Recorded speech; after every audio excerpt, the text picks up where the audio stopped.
بسم الله الرحمن الرحيم.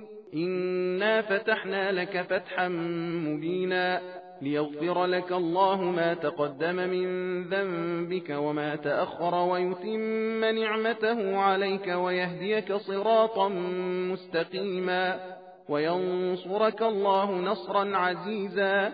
هو الذي أنزل السكينة في قلوب المؤمنين ليزدادوا إيمانا مع إيمانهم ولله جنود السماوات والأرض وكان الله عليما حكيما.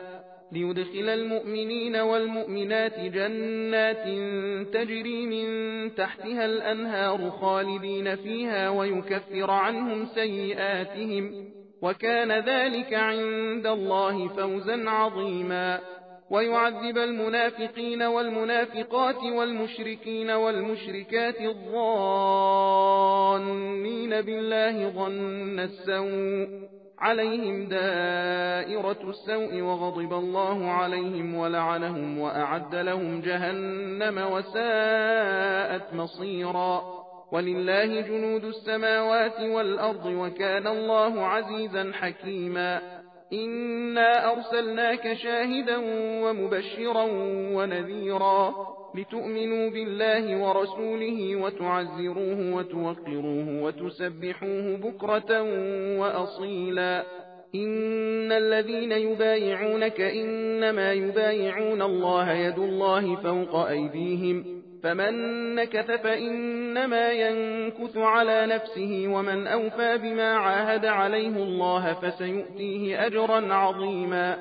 سيقول لك المخلفون من الأعراب شغلتنا أموالنا وأهلنا فاستغفر لنا يقولون بألسنتهم ما ليس في قلوبهم قل فمن يملك لكم من الله شيئا إن أراد بكم ضرا أو أراد بكم نفعا بل كان الله بما تعملون خبيرا.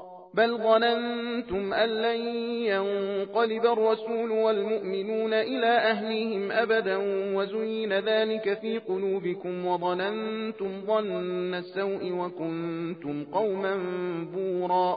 ومن لم يؤمن بالله ورسوله فإنا أعتدنا للكافرين سعيرا.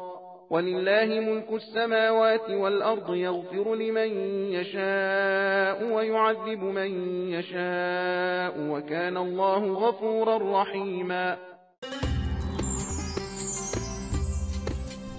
सबील कुरान हिदायत का रास्ता।